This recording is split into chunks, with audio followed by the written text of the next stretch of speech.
Let that sink in. These kind of clouds consist of both ice crystals and liquid droplets, even though temperatures are well below freezing.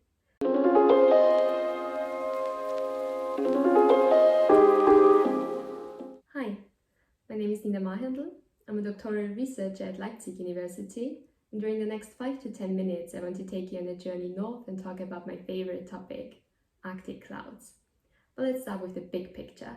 I was thinking of that one.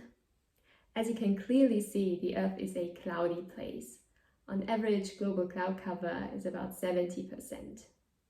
In the Arctic, during certain times of the year and for certain places, that number can reach over 95%. But why do we care about clouds? Well, clouds play an important role in the Earth's climate system.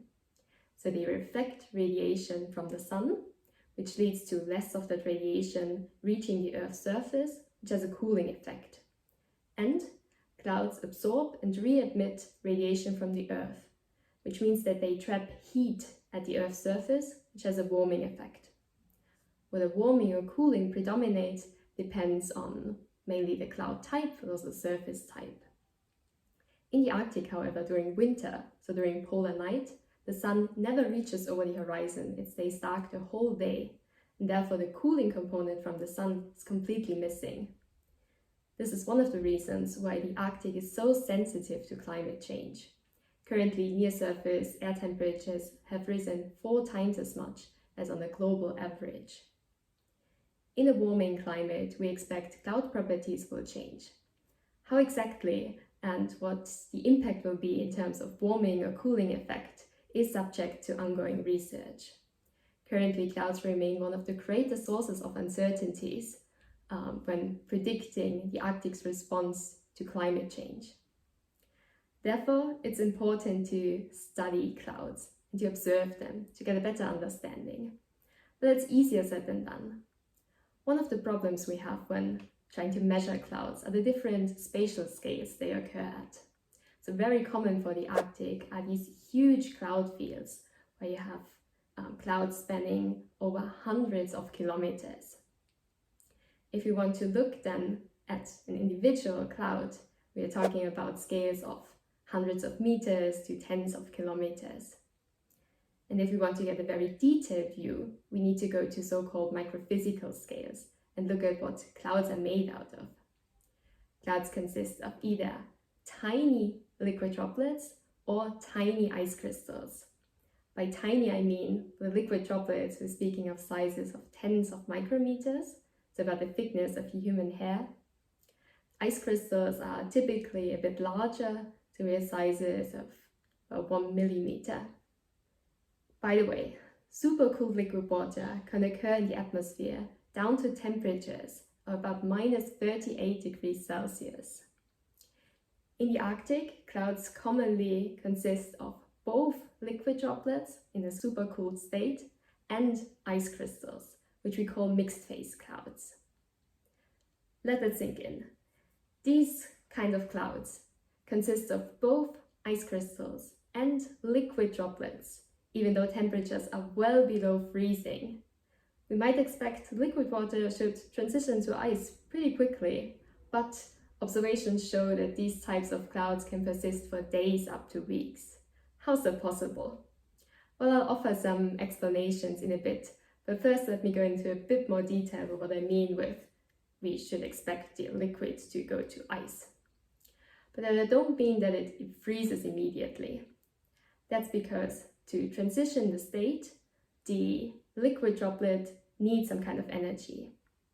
So for the temperatures below freezing, the liquid water would prefer to be ice, but it needs some kind of help with that. That energy is provided when the liquid drops come into contact with an ice crystal and they basically freeze onto the ice crystal immediately. There's also a second effect that helps the liquid to transition to the ice. Because there's a process which makes it easier for water vapor to go onto the ice crystal and help it grow than to go onto the liquid droplet and help the liquid droplet grow.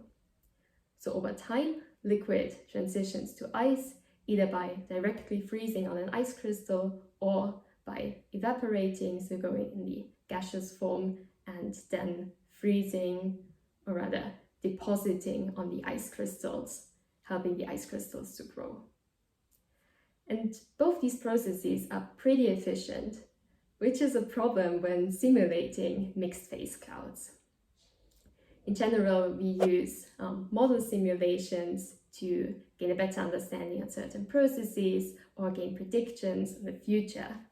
These types of models are never perfect depictions of reality, but they approximate reality good enough such that they are amazing tools for climate scientists.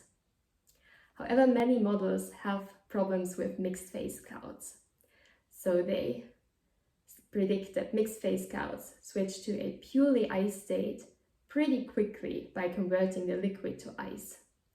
The ice then grows and falls out of the cloud in form of snowfall, and the clouds dissolve.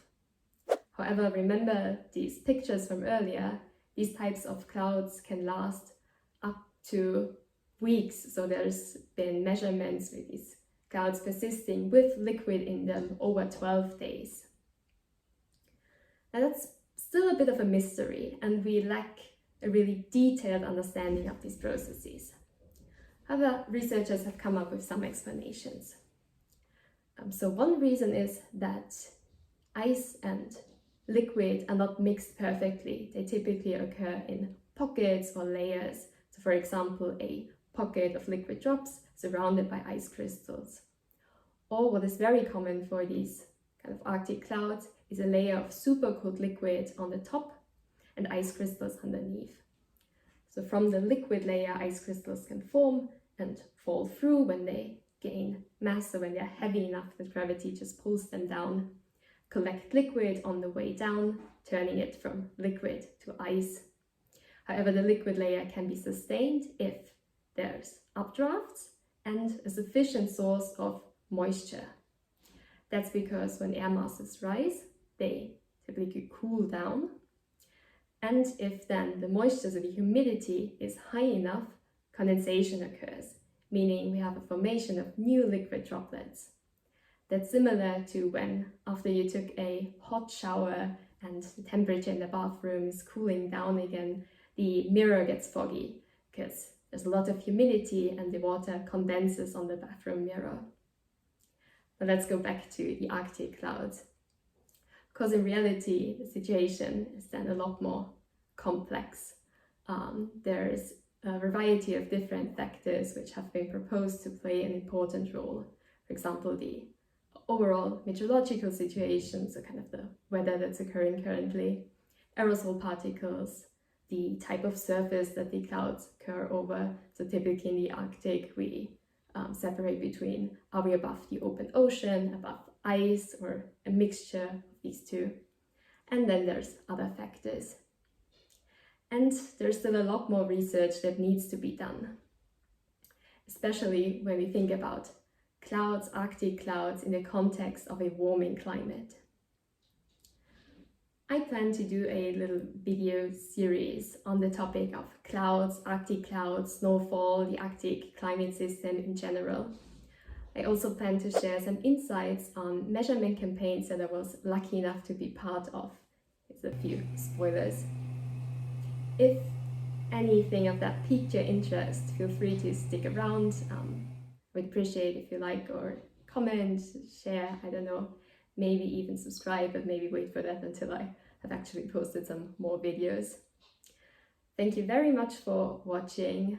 Stay safe, have a nice rest of the day, and bye bye.